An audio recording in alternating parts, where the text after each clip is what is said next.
तनी उठवा मन में बगारो रखोट जी, खाली दुनाली से बात करतानी लागे धराई बुना नोट जी। कि चला साथ हमारा दे हम चार कमरा, एगो बेड कर बेड संगे बिछावना फिरीबा। अरे खाना और पीना साथे रहना फिरीबा, तहरा ला तीन थान गहना। तीन थान ला बेसी जो ना छोटे बाबा, इस गीत को बहुत सारा प्यार और आशीर्वाद आप सभी ने दिया है। और एक और गीत आया था आज। सबसे पहले तो आप सभी पीछे होइए एक बार।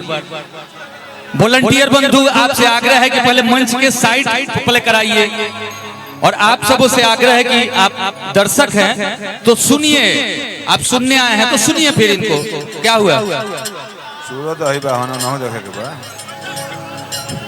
वहां कहिए ना, उस मंच पे जाके क्यों नहीं बोल रहे हैं, यहाँ मत बोलिए। आइए रुपा जी। कि चढ़ल जवानी बाटे बाप बाप, कि चढ़ल जवानी बाटे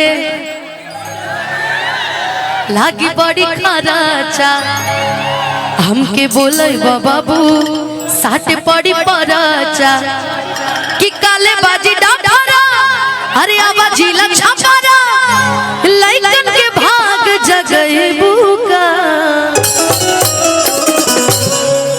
तपेटा रोल जवनिया से गोरी आग लगई बुका।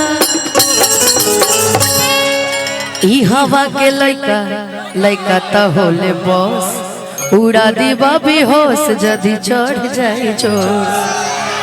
कि ई जवानी के कहानी बरियार बटे हो, कि तू ना होइबा त ढेरे खरीदार बटे हो। कि होई नहीं लफड़ा अरे फाटी नहीं कपड़ा, अच्छा कि होई नहीं लफड़ा। आवा गोपालगंज जिला छपरा, अरे लइकन के भाग जगही बुका। तपेटा रोहल जवनिया से गोरी आग लगई बुका।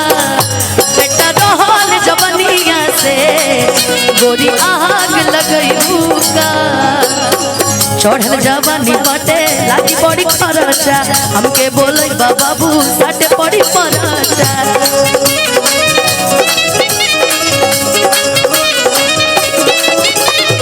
चढ़ल जवानी बाटे लागी बड़ी खर्चा, हमके बोले बाबू साटे पड़ी पराचा। कि होई नहीं लफड़ा अरे आवाजिला छपरा, कि लइकन के भाग जगही बुका। तपेटा रोहल जवनिया से गोरी आग लगई बुका। पेटा रोहल जवनिया से गोरी आग लगई बुका।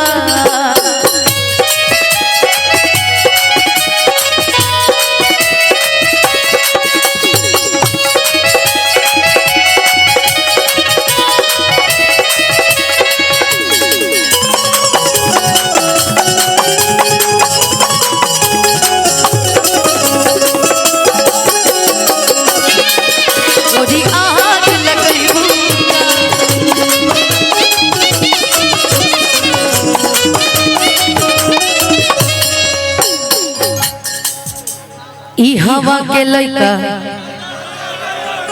उड़ा दीबा बेहोश जदी चढ़ जाए जोश। कि ई जवानी के कहानी बरियार बटे हो, तू ना होइबा त ढेरे खरीदार बटे हो। अरे फाटी नहीं कपड़ा अरे होई नहीं लफड़ा कि पाता कमरिया हिलोई बुका तपेटा रहल जबनिया से गोरी